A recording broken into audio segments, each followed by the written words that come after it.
नमस्कार, सूत्र टिभीको सूत्र बहसमा तपाईलाई हार्दिक स्वागत छ। आजको सूत्र बहसमा हामीले संवाद गर्न खोजेको, कुराकानी गर्न खोजेको, बहस गर्न खोजेको विषय, प्रसङ्ग र पात्र अलिकता फरक हुन सक्छ। किनभने हामीले निरन्तर राजनीतिक इस्युहरूलाई हामीले उठाउँदै आइरहेका थियौँ र निरन्तर विज्ञ र माननीयज्यूहरूलाई हामीले बढी मात्रामा हामीले अतिथिको रूपमा ल्याइरहेका थियौँ र यहाँहरूले पनि हेरिरहनु भएको थियो। प्रसङ्ग मैले कहाँ जोड्न खोजिरहेको छु भने आज हाम्रो मुलुकमा धेरै खालका परिदृश्यहरू देखिरहेका छन्। कस्ता परिदृश्य र कस्ता सङ्केत आफ्ना किसिमका अनुमान छन्। परिणाम त आइसकेको छैन, तर धेरै खालका नराम्रा सङ्केतहरू, धेरै खालका नराम्रा परिस्थितिहरू पनि यदाकदा सल्बलाइरहेका छन्। तपाईँ हामीले देखिरहेका छौँ र यी विषयमा हामीले विशेषतः यहाँ जति पनि बहस गऱ्यौँ, जुन दलका माननीय र हाम्रो मुलुकमा विज्ञको कुरा गर्दाखेरि पनि कहीँ कतै अट्याचमेन्ट, पोलिटिकल अट्याचमेन्ट र त्योसँग कता कता इन्फ्लुएन्स भएर पनि आफ्ना विचारहरू चाहिँ आफ्ना रुचिअनुसार अथवा कहीँ कतैबाट कता कता इन्फ्लुएन्स भएर चाहिँ आफ्ना विचार अभिव्यक्तिहरू चाहिँ उहाँहरूले दिइरहनु भएको थियो। तर आज हामीसँग एकजना यस्ता अतिथि हुनुहुन्छ जसले जे देख्नुहुन्छ त्यही बोल्नुहुन्छ, जस्तो लाग्छ त्यही बोल्नुहुन्छ। एकजना व्यक्ति पनि सायद 3 करोड नेपालीमा कसैले पनि भन्दैन होला उहाँलाई कि यो व्यक्ति कहीँबाट प्रभावित छ, यो व्यक्तिको कहीँ कतै अट्याचमेन्ट छ।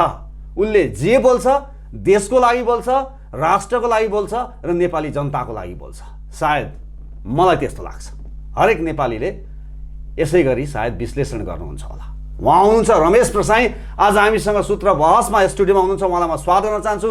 रमेशजी, सूत्र बहसमा स्वागत छ। धेरै धेरै धन्यवाद दाइ।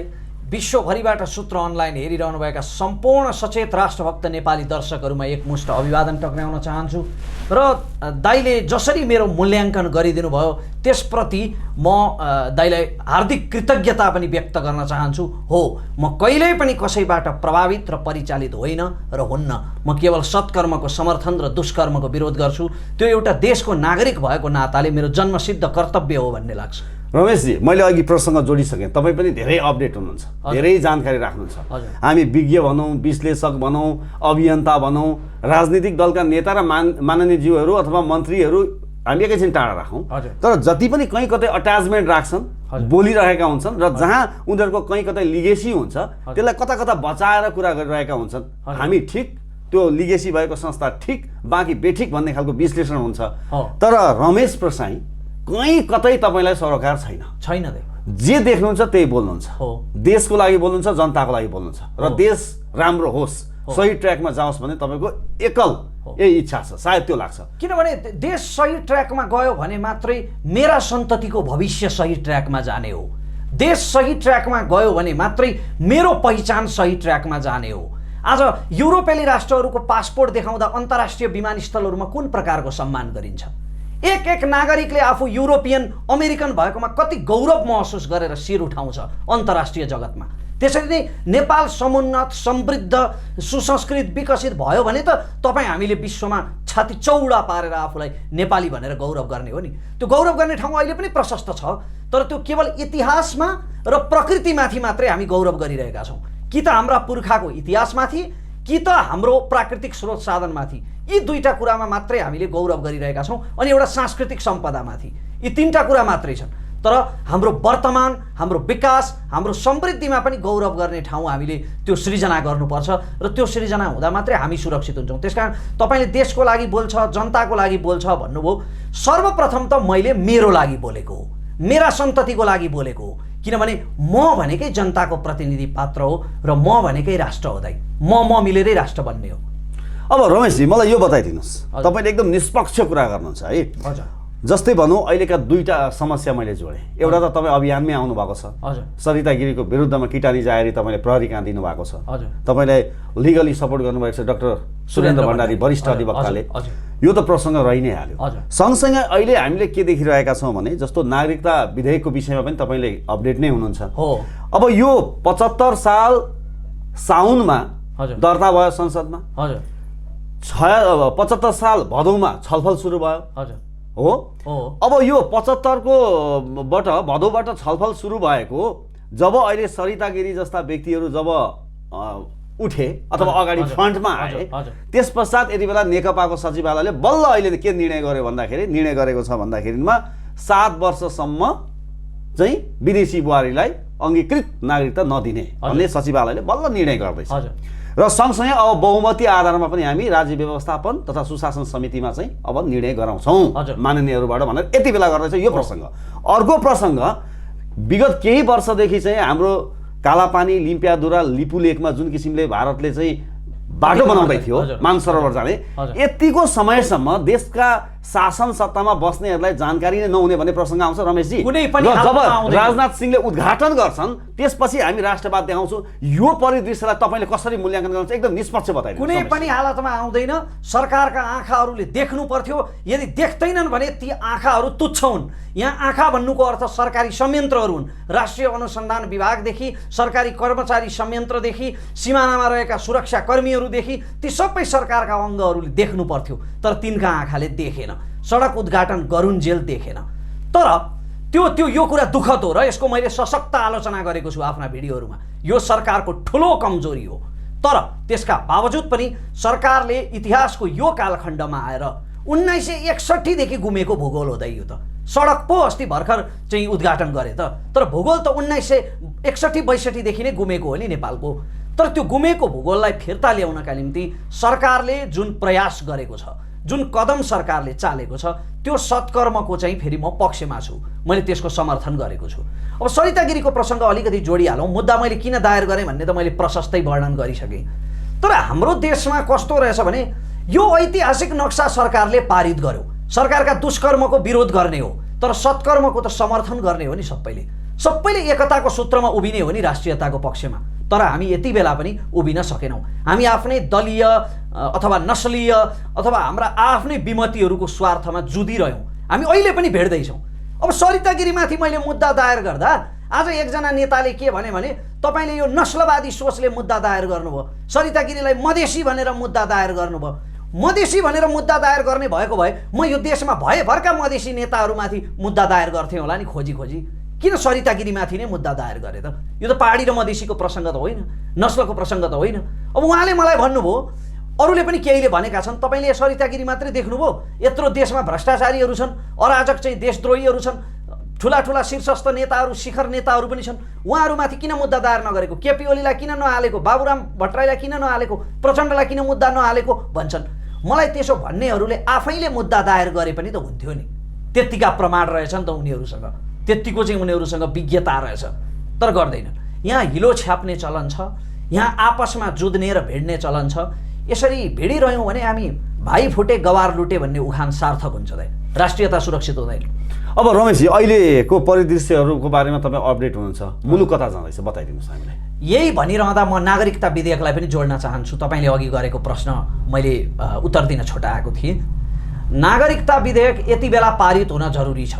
यो अलिकति ढिलो आयो, तपाईँले भनेको कुरा सत्य हो।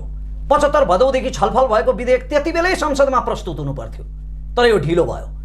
नागरिकताको सम्बन्धमा जसरी संविधान संशोधन गर्न खोजिँदैछ नि, संविधान संशोधनका अरू पक्षहरू केही सकारात्मक पनि हुन सक्छन्, तर नागरिकताको सम्बन्धमा विवाहित अङ्गीकृतहरूलाई हतार नागरिकता दिने, तुरुन्तै नेपालमा भित्रिने बित्तिकै नागरिकता दिने, यो सम्भवतः विश्वका धेरै कम राष्ट्रहरूमध्ये पर्छ।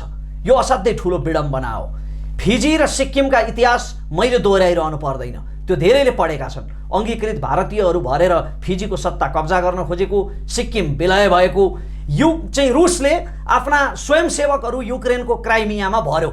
यसै गरी अङ्गीकृत नागरिकको रूपमा युक्रेनको क्राइमियामा रुसी स्वयंसेवकहरू भरेर सन् 2014मा क्राइमिया कप्लक्कै खायो रुसले युक्रेनबाट खोसेर। त्यसकारण यो नागरिकता, यो अङ्गीकृतहरूलाई नागरिकता दिने, अङ्गीकृत इन्डियनहरूलाई तुरुन्तै नागरिक बनाउने यो चाहिँ अहिलेको व्यवस्था राष्ट्रघाती छ। 7 वर्षसम्म पर्खेपछि मात्रै बुहारीहरूलाई नागरिकता दिने र ज्वाइँहरूलाई, विदेशी ज्वाइँलाई कुनै पनि हालतमा नागरिकता नदिने, किनकि हाम्रो संस्कार विपरीत हो। यो व्यवस्था कायम हुनुपर्छ, यो विधेयक पारित हुनुपर्छ। जहाँसम्म देश कता जाँदैछ भन्ने दाइको प्रश्न छ, देश समृद्धितर्फ पनि जाँदैछ, स्थिरतातर्फ पनि जाँदैछ। किनभने कम्तीमा 5 वर्षको स्थिर सरकार त छ, विकास पनि समयअनुसार हुँदैछ, तर विधिको शासनको अझै पनि खडेरी छ, राष्ट्रिय एकताको अझै पनि खडेरी छ। यी दुईटा पक्षमा सुधार गरियो भने देश सकारात्मक बाटोमा जान्छ। अब रमेशजी, मैले यही नागरिकताकै विषय प्रसङ्ग जोडेँ। अब 63 सालबाट अहिलेसम्म गृहले एउटा डाटा प्रस्तुत गर्छ क्या हामीलाई। हजुर। 24 लाख प्लस कति चाहिँ नागरिकता वितरण गरिएको छ। हजुर। अब त्यो 24 लाख नागरिकता जसरी वितरण गरिएको छ त्यहाँ धेरै आशंकाहरू छन्। हजुर। कि एउटा गलत विवरणहरू प्रस्तुत गर्ने, आर्थिक चलखेल गर्ने र नागरिकताहरू वितरण गर्ने। अब यो बताइदिनुहोस्, अब हिजो जे भयो सिद्धियो भनेर हामी अगाडि बढ्ने हो कि यो 24 लाख नागरिकता वितरण भएकोमा पनि लिने र दिने यदि बदमासी भएको छ भने त्यहाँ छानबिन गरेर कडाभन्दा कडा कारवाही गर्न हामी अगाडि बढ्ने? शङ्कै छैन। गलत विवरणको आधारमा नागरिकता वितरण गरियो भन्ने कुरामा शङ्कै छैन। भारतीय तत्कालीन गृहमन्त्री, अहिले रक्षा मन्त्री छन् राजनाथ सिंह, उनले बकाइदा सभा सम्मेलनहरूमा भनेका छन्, लखनऊको सभामा भनेका छन् कि हामीले 4 मिलियन हाम्रा नागरिकहरूलाई नेपालको नागरिकता दिलाउन सफल भयौँ। यानि कि 4 मिलियन इन्डियनहरूले नक्कली नागरिकता पाएका छन्। भनेपछि यहाँ कसले भूमिका खेल्यो त? यहाँ कसैले भूमिका नखेली त उनले मात्र बोलेर त हुँदैन। अब त्यस्ता भूमिका खेल्नेलाई अब हामीले अगाडि ल्याउनु पर्छ। सबै राजनैतिक शक्तिहरूले भूमिका खेलेकै हुनुपर्छ, किनभने 9 महिने सरकार थियो, धेरै प्रधानमन्त्रीहरू फेरिए, ती सबैको प्रत्यक्ष अप्रत्यक्ष भूमिका हुनुपर्छ। सबैको भूमिका छ, प्रशासकदेखि राजनीतिज्ञसम्मको। किनभने प्रशासकलाई दोष दिन मिल्दैन। तपाईँले सिडिओलाई दोष दिएर अथवा चाहिँ गाविस सचिवलाई दोष दिएर उम्किने विषय होइन यो। राजनीतिक संरक्षण बिना यस्तो हुनै सक्दैन। यदि सरकार साँच्चीकै राष्ट्रियताको पक्षमा गम्भीर छ भने केपी ओलीको सरकारले जसरी नक्साको विषयमा अडान लिएको छ त्यसरी नै नक्कली नागरिकता वितरण गराउने पात्रहरूलाई खोजी दण्डित गर्नुपर्छ। यो सरकारले गर्न सक्छ? कतिको विश्वास गर्न सकिन्छ? त्यो आँट गर्ला कि नगर्ला त? भोलि आफ्नै पार्टीका पर्लान् या त लहरो तान्दा पहरो गरिदिन्छ नि रमेशजी हाम्रो मुलुकमा त। हेर्नुहोस्, सरकारलाई एउटा कठिनाइ चाहिँ म के देख्छु भने सरकारले चाहँदा पनि, जस्तो प्रधानमन्त्रीले देखेको समृद्धिको सपना साँचो हो भने पनि प्रधानमन्त्री आफै गलत प्रवृत्तिका खराब पात्रहरूबाट घेरिनु भएको छ। हाम्रो प्रधानमन्त्री good man but surrounded by the evils भन्छु म। राक्षसहरूबाट घेरिएपछि जतिसुकै सिद्ध साधु पनि सिद्ध रहिरहन सक्दैन। सरकारको समस्या त्यही हो। कसलाई कारबाही गर्ने? वन तस्करलाई कारबाही गर्ने आफ्नै पार्टीका पर्छन्, डन गुन्डा माफियालाई कारबाही गर्ने आफ्नै पार्टीका पर्छन्, दलालहरूलाई कारबाही गर्ने आफ्नै पार्टीका पर्छन्। अहिले तपाईँले भनेको नागरिकताको कारोबार गर्नेहरूलाई कारबाही गर्ने हो भने पनि आफ्नै पार्टीका पर्न सक्छन्। तर मैले प्रधानमन्त्री केपी ओलीलाई गोकुल बास्कोटा प्रकरणको बेला मैले बनाएको एउटा भिडियोमा भनेको थिएँ, तपाईँको जीवन यो उधारोमा पाएको जिन्दगी हो, यो देशका लागि पाएको तपाईँले जिन्दगी हो, तपाईँले अब लानु के छ र? त्यसैले आफ्नो यो अन्तकालमा फेरि तपाईँ प्रधानमन्त्री हुन सक्नुहुन्छ कि हुन्न? यो अन्तकालमा यदि इतिहास रच्ने हो भने राष्ट्रियताको पक्षमा इतिहास रच्नुपर्छ। र त्यो इतिहास रच्ने हो भने प्रधानमन्त्रीले नागरिकता काण्डदेखि लिएर सम्पूर्ण भारतसँग गरिएका अपमानजनक सन्धि सम्झौताको पनि अवलोकन गराउने हिम्मत राख्नुपर्छ। त्यति बेला मात्रै प्रधानमन्त्री केपी ओलीको नाम साँचो अर्थमा इतिहासमा लेखिन्छ। अब रमेशजी, मैले अर्को प्रसङ्ग जोडेँ। एउटा तपाईँले हाम्रो दक्षिणी छिमेकी मुलुक भारतसँगको प्रसङ्ग अहिले हामीले बहस गरिरहेका छौँ। तर उत्तरी छिमेकीमा पनि केही समस्याहरू देखिएका कुराहरू आउँछन् र भारतले त आरोपै लगाएको छ कि चीनको गतिविधि बढ्यो भनेर। र पछिल्लो समयमा केही समय अगाडि हामीले स्मरण गर्ने हो भने प्रधानमन्त्रीको कुर्सी पनि अलिअलि हल्लियो कि भने जस्तो हामीले अनुमान गर्दै थियौँ। भारतीय पक्षले पनि विभिन्न खालका कुराहरू पनि आएका थिए। तर त्यही बेला चीनका राजदूतले पनि घर दैलो कार्यक्रम गर्नुभयो। भनेपछि हाम्रो मुलुकमा बाह्य हस्तक्षेप बढ्दै गएको हो कि अथवा यो खालको आशंका बेकारको आशंका हो कि हामी कता जाँदैछौँ? एकदमै सत्य आशंका हो दाइ। म तपाईँलाई खोज पत्रकारिता केन्द्रका मेरा आदरणीय गुरु शिव गाउँलेले पत्रकारिता प्रशिक्षणको क्रममा बताउनु भएको एउटा कुरा म आज बाँड्न चाहन्छु तपाईँसँग। नेपालमा चीनले सिमाना जोडिएका सबै जिल्लामा प्रहरीहरूलाई एउटा वायरलेस टेलिफोन प्रदान गरेको रहेछ। भारतले चाहिँ फेरि नेपाल प्रहरीलाई कोर्स उपलब्ध गराउँदो रहेछ, अफिसर लेभलको कोर्स भारतबाट उपलब्ध हुँदो रहेछ। र अमेरिकाले चाहिँ फेरि प्रहरी प्रधान कार्यालयमा कम्प्युटर सर्भर जुन नेपाल प्रहरीको सर्भर छ त्यो अमेरिकी सहयोगमा बनेको रहेछ। अब यी तिनटैको स्वार्थ हेर्नुहोस् है, एउटा उदाहरण मात्रै बाह्य हस्तक्षेपको। यी तिनटैको स्वार्थ हेर्नु त। चीनले तिब्बती शरणार्थीहरूको आवत जावतलाई रोक्नका लागि नेपाल प्रहरीलाई वायरलेस प्रदान गरेको छ, अत्याधुनिक वायरलेस, उसको स्वार्थका लागि। भारतले तपाईको प्रहरीको कोर्स उपलब्ध गराउँछ किनभने भारतले नेपाल प्रहरीका अफिसरहरूको माइन्डसेटमाथि प्रभाव पार्न चाहन्छ, उसको स्वार्थका लागि। र अमेरिकाले नेपाल प्रहरीमा सर्भर राखिदिएको रहेछ ताकि नेपाल प्रहरीमा भएका डेटाहरू अमेरिकी पहुँचभित्र रहन्। यो कति ठुलो कुरा हो, यो कति गम्भीर विषय हो। यो प्रहरीको उदाहरण मात्रै हो। नेपाल प्रहरीमा त यसरी चाहिँ विदेशीहरूले हस्तक्षेपको प्रयत्न गरिरहेका छन् भने नेपालको राजनीतिमा हस्तक्षेप कति होला। चिनिया राजदूतको जुन कदमको तपाईँले अहिले चर्चा गर्नुभयो त्यो दुःखद हो। नेपालको राजनीतिक विषयमा यदि चिनिया राजदूतले साँच्चीकै हस्तक्षेप गरेका हुन् भने मिडियामा आए जस्तै त्यो असाध्यै दुःखद हो। हामीले कता चाहिँ जानु हुँदैन भने हामी एउटा इन्द्रबहादुर राई साहित्यकार इन्द्रबहादुर राईको एउटा कोटेसन छ, मान्छे एउटा भ्रमबाट निस्कन्छ र अर्को भ्रमको चङ्गोलमा फस्छ। हामीले हिजोसम्म भारतसँगको सम्बन्ध सुमधुर भन्यौँ, नरेन्द्र मोदीको जय जयकार गर्यौँ, नरेन्द्र मोदी जिन्दाबाद, मोदी आए अब नेपालको पनि काया पलट हुन्छ भन्यौँ। हाम्रो त्यो मूर्खता आज कति दुःखपूर्ण साबित भयो। त्यस मान्छेको कारणले गर्दा नेपालीले कति शास्ति भोग्नु पर्यो। त्यसले नेपालको जयगान गाउँदा जिन्दाबाद जिन्दाबाद भनेको होइन, हामीले खुसी भएको होइन। हामी त्यसरी नै फेरि सी जिनपिङको जय जयकारतिर जाने मूर्खता हामीले गर्नु हुँदैन, किनभने सबैले हेर्ने भनेको आफ्नो राष्ट्रियता हो। भारतले मिचेका सिमानाहरूको प्रसङ्ग उठाइरहँदा हामीले चिनिया मिडियाले सगरमाथामाथि दाबी गरेको प्रसङ्ग पनि समय समयमा उठाइरहनुपर्छ। त्यता पनि खबरदारी गरिरहनुपर्छ र छिमेकीहरूको बिचमा सन्तुलन कायम राख्नुपर्छ। चीन र भारतको त अहिले सङ्घर्ष चलिरहेको छ, त्यो सङ्घर्षमा हामी पिसिने अवस्था आउनु हुँदैन। हामीले आफ्नो स्वाधीनता पनि सुरक्षित गर्दै जाने हो र चीन र भारतको बिचमा समदूरी पनि कायम गर्दै जाने हो। एउटासँग फुटेर अर्कोसँग नजिक हुने होइन, त्यो मूर्खतापूर्ण हुन्छ। अब रमेशजी, मान्छेको जीवनको मा धेरै खालका अप्सन हुन्छन् नि, हजुर, जीवन व्यतीत गर्ने। हजुर, चोइस त एउटा आफ्नो हो होइन, अप्सन त धेरै छन् नि हामीसँग कसरी जीवनलाई अगाडि बढाउने। रमेश प्रसाईको चोइस के हो? मेरो चोइस अलिकति तपाईँसँग जोडिएर प्रश्न गरेँ। ठिक छ दाइ, ठिक छ। खैर अब यो राजनीतिक विषय थियो, खैर दाइले प्रश्न गरिहाल्नुभयो, मैले प्रश्नको सम्मान त गर्नै पर्छ। दाइ अग्रज पनि हुनुहुन्छ। मेरो जीवनको लक्ष्य, मेरो सानैदेखिको लक्ष्य चाहिँ एउटा असल प्रोफेसर बन्ने हो। म शिक्षाको विद्यार्थी पनि हो र अहिले चाहिँ फेरि अर्को लक्ष्य कस्तो गाँसिएको छ भने मलाई एउटा नेसनल टेलिभिजनमा, नेसनल मिडियामा एउटा देश र समाजको लागि उपयोगी, नयाँ र पृथक किसिमको कार्यक्रम सञ्चालन गर्न मन छ टेलिभिजनमा। हजुर, त्यो इच्छा अहिले नयाँ पलाएको इच्छा हो? यो चाहिँ म सामाजिक सञ्जालमा मेरो साथी जीवन विष्टको उत्प्रेरणाले आफ्ना विचारहरू सामाजिक सञ्जालमा मैले प्रकट गर्न थालेपछि र मेरा विश्वभरिका शुभचिन्तकहरूले प्रेमपूर्वक त्यसलाई रुचाएपछि त्यसपछि पलाएको इच्छा। तपाईँ रेडियोमा पनि आबद्ध हुनुहुन्छ? छु। कुन रेडियोमा? म रेडियो गणतन्त्र एफएममा कार्यरत छु। मैले मिडिया करियरको सुरुवात रेडियोबाट नै गरेको हो। के गर्नुहुन्छ त्यहाँ?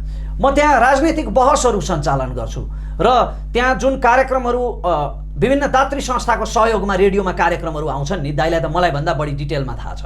जस्तो कि सिआइएनको सहयोगमा हामीले कार्यक्रम चलायौँ, युनेस्कोको सहयोगमा हामीले कार्यक्रम चलायौँ। ती सबै कार्यक्रमहरूको कोअर्डिनेटर प्राय म नै हुने गर्छु। भनेपछि रेडियोमा पनि तपाईँ कार्यक्रम चलाइरहनु भएको छ? हजुर। र अब टेलिभिजनमा पनि सो एउटा गर्ने तपाईँलाई इच्छा छ, अलिक पृथक खालको? हजुर। कस्तो हुन्छ कन्टेन्ट, कस्तो सोच्नु भएको छ? पोलिटिकल या सोसियल या? सोसियो पोलिटिकल हुन्छ दाइ। भनेको के कस्तो? सोसियो पोलिटिकल भनेको सामाजिक तथा राजनीतिक विषयवस्तुहरू हुन्छन्। त्यो कार्यक्रमको कन्सेप्ट अलि भिन्न छ। आजसम्म त्यस्तो कार्यक्रम मिडियामा आएको छैन, तर त्यो सरप्राइजलाई कायम राख्दै म अहिले डिस्क्लोज नगरौँ। नगरौँ। अब रमेशजी, मैले अलिकति तपाईँसँग मैले अघि हामीले केही समसामयिक विषय प्रसङ्गलाई जोड्यौँ, किन तपाईँ र मेरो भेट भएको पहिलो हो। हजुर। मैले तपाईँलाई सामाजिक सञ्जालबाट चाहिँ मैले देखेको हो, हजुर। तर मैले यसरी प्रत्यक्ष रूपमा चाहिँ तपाईँसँग मेरो भेट भएको थियो। तर मलाई जिज्ञासा थियो कि रमेश प्रसाई कस्तो खालको मान्छे हुनुहुन्छ होला, उहाँ चाहिँ यसरी जुन प्रखर रूपमा चाहिँ एकदम सटिक जुन खालको चाहिँ विश्लेषण गर्नुहुन्छ, मतलब यो पक्ष त्यो पक्ष नभनिकन एउटा निष्पक्ष ढङ्गबाट भनेर तपाईँसँग मेरो एक किसिमको इच्छा पनि थियो। मैले जीवनजीलाई मैले धेरै पटक फोन पनि गरेँ मैले। अब रमेशजी, मलाई यो बताइदिनुहोस् कि तपाईँको मैले हुन त केही भिडियोहरू पनि तपाईँको आएका छन्, मैले सूत्र बहसमा मैले यो कुराहरू मैले हाम्रा दर्शकलाई पनि जाओस् भन्ने मेरो हेतु हो। तपाईँले कहिलेबाट चाहिँ, किन मान्छे एउटा बाल्यकाल हुन्छ, त्यतिखेर बाल्यकालकै खालको विवेक हुन्छ, त्यहाँबाट चाहिँ केही कुराहरू चाहिँ हाम्रो स्कुलिङ हुन्छ, घर परिवार साथीभाइबाट, समाजबाट, त्यो स्कुलिङबाट केही कुराहरू बिस्तारै त्यो बच्चाहरूलाई हिट गर्दै जान्छ र बिस्तारै बिस्तारै कुनै चिजले चाहिँ अट्र्याक्ट गर्दै जान्छ। भने जस्तै रमेशजीको बाल्यकालबाट अलिकति जब बुझ्ने हुनुभयो, अलिकति त्यो मोडहरू पनि केही छ सेयर गर्न मिल्छ भने तपाईँ कसरी हिट हुँदै जानुभयो, कता हिट हुँदै जानुभयो र आज जुन खालको तपाईँ एउटा सटिक विश्लेषण गर्नुहुन्छ यो ठाउँसम्म कसरी आइपुग्नुभयो? होइन, म बाल्यकालदेखि नै वक्तृत्व कलामा भाग लिइरहन्थेँ। स्कुलमा? हजुर, राजनीतिक विषयहरूमा, सामाजिक विषयहरूमा मेरो असाध्यै धेरै रुचि थियो। मैले धेरैवटा भिडियोमा दोहोऱ्याइसकेँ है यो कुरा, त्यही भएर संक्षिप्तमा मात्रै राखौँ। म सानैदेखि मेरो वक्तृत्व कलामा रुचि थियो। म सधैँ वक्तृत्व कलाहरूमा प्राय प्रथम नै हुन्थेँ, बिरलै द्वितीय हुन्थेँ। र पछि सामाजिक सञ्जालमा चाहिँ म इन्टेन्सनली आएको होइन, मोदी भ्रमणको सन्दर्भमा, नरेन्द्र मोदीको नेपाल भ्रमण हुने सन्दर्भमा मैले आफ्ना विचारहरू साथीहरूको बिचमा राखेपछि मेरो साथी जीवन विष्टले ल सामाजिक सञ्जालमा राख्न त भनेर मलाई उत्प्रेरित गरेपछि मैले आफ्ना विचारहरू सामाजिक सञ्जालमा राखेको हो। र त्यहाँ चाहिँ धेरै शुभचिन्तकहरूले रुचाएपछि र उहाँहरूले रमेशजी तपाईँ बोलिरहनुपर्छ राष्ट्रिय विषयमा भनेर धेरैले मलाई सुझाव आशीर्वाद दिएपछि मैले त्यसलाई निरन्तरता दिएको हो। भनेपछि तपाईँको सामाजिक सञ्जालबाट एउटा टर्निङ पोइन्ट आयो। हजुर, सामाजिक सञ्जालबाट। हजुर। अब तपाईँ यतिको विश्लेषण गर्नुहुन्छ, अब हामीलाई यो बताइदिनुहोस्, अहिले तपाईँले धेरैको भिडियो हेर्नुहुन्छ नि त, अहिले धेरै किसिमका अभियन्ता छन्, विश्लेषक छन्, अझ यो सामाजिक सञ्जाल आएपछि त वार्ती आएका छन्। हजुर। तपाईँलाई अलिकति मनपर्ने शैली र मनपर्ने कुनै व्यक्तित्वहरू हुनुहुन्छ यिनीहरूले चाहिँ गरेको अहिले नेपालको लागि चाहिँ भूमिका ठिक छ भन्ने त्यस्तो कोही छ? म कुनै पनि अभियन्ता र विश्लेषक, यो अभियन्ता भन्ने शब्द असाध्यै भारी शब्द हो है। कहिलेकाहीँ केही साथीहरूले अज्ञानतावश भनौँ अथवा कसरी भनौँ म माथि पनि यो शब्द प्रयोग गर्नुहुन्छ, जुन चाहिँ सार्थक मैले गरिनँ होइन, अगाडि मैले जुन सार्थक होइन। परिचयमा। किनभने अभियन्ता हुनको लागि भनेको धेरै ठुलो सामाजिक योगदान गरेको हुनुपर्छ। त्यत्तिकै थालीमा टक्राएर दिने उपाधि होइन अभियन्ता भनेको। अभियन्ता हुनका लागि समाजको लागि त्यो मान्छेले धेरै ठुलो समाज उपयोगी काम गरेको हुनुपर्छ। त्यसकारणले अहिले अभियन्ता, विश्लेषक जति पनि सामाजिक सञ्जालमा हुनुहुन्छ, म उहाँहरू सबैलाई पूर्ण सम्मान गर्दै कसैको विषयमा कुनै टिप्पणी गर्न चाहन्न। भनेपछि तपाईँ अपडेट चाहिँ हुनुहुन्छ? म अपडेट छु। अब मैले एउटा ट्रेन्डको विषयमा मैले प्रसङ्ग राखेँ। अहिले कस्तो भएको छ भने भनिन्छ नि नकारात्मक सोचे नकारात्मक नै परिणाम आउन सक्छ।